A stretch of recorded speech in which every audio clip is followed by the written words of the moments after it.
Bonjour à tous, bienvenue dans ce JT de la paye et du social, JT du 4 juillet 2024 de votre organisme de formation M2A Consulting. On commence tout d'abord par une première actualité en lien avec l'avantage en nature logement. L'avantage en nature logement pouvait être évalué en fait de manière forfaitaire ou à partir de la valeur locative. Donc depuis le 20 juin 2024, l'avantage en nature doit être évalué à partir de la valeur forfaitaire ou à partir de la valeur réelle, non plus locative qui sert au calcul de la taxe d'habitation, mais à partir de la valeur locative cadastrale. Valeur locative cadastrale qui est actualisée en fonction du Code général des impôts et qui est revalorisée annuellement. On continue sur une activité 2 en lien avec la prime de partage de valeur.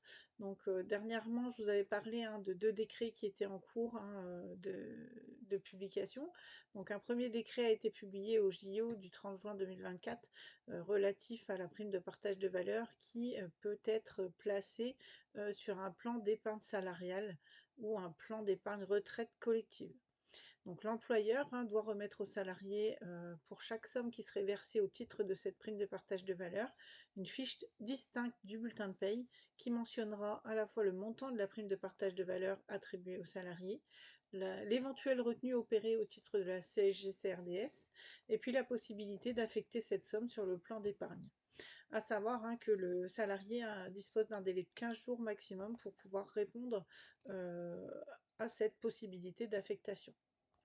Donc cette prime de partage de valeur permet aux salariés de bénéficier d'une exonération d'impôt sur le revenu pour les sommes qui seront bloquées dans la limite du plafond de la prime de partage de valeur qui est entre 3 000 et 6 000 euros par an et par bénéficiaire. L'employeur, quant à lui, sera redevable du forfait social sur la prime de partage de valeur au taux de 16% au lieu de 20% si cette prime de partage de valeur est affectée sur un plan d'épargne d'entreprise. On continue avec une actualité numéro 3 en lien avec le bulletin de paye, l'utilisation du bulletin de paye. Donc dans le JT de mai, je vous avais expliqué qu'il y avait un projet de loi en lien avec encore un nouveau bulletin de paye, une nouvelle version de bulletin de paye qui serait prévue pour 2027. Vous savez que le net social est arrivé, que les employeurs doivent faire apparaître le net social sur les bulletins de paye depuis le 1er juillet 2023 et qu'ils dispose d'une période transitoire pour utiliser un bulletin de paye obligatoire à compter de 2025. Un arrêté vient d'être publié au 25 juin 2024 qui permet aux employeurs d'utiliser le bulletin de paye adapté pendant un an de plus. Donc non pas jusqu'en 2025, 1er janvier 2025, mais jusqu'au 1er janvier 2026. Donc je vous ai remis la notification de la proposition d'évolution du bulletin de paye qui pourrait être faite en 2027. Donc affaire à suivre.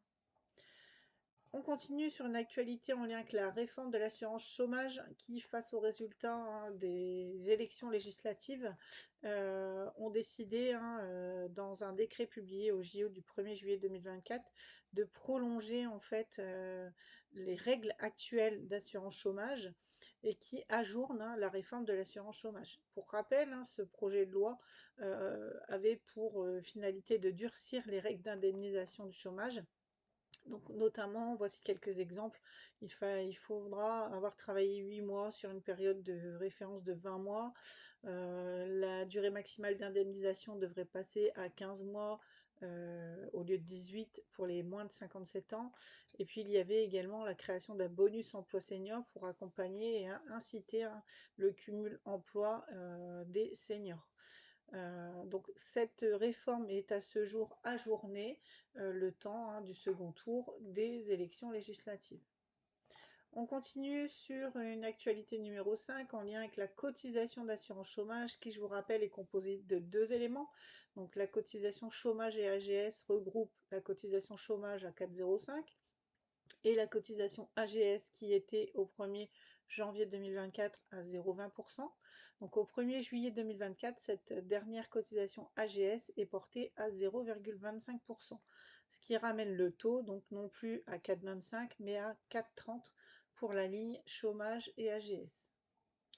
On continue sur une actualité numéro 6 en lien avec le renforcement des contrôles sur les prises en charge des contrats d'apprentissage et de contrats de professionnalisation.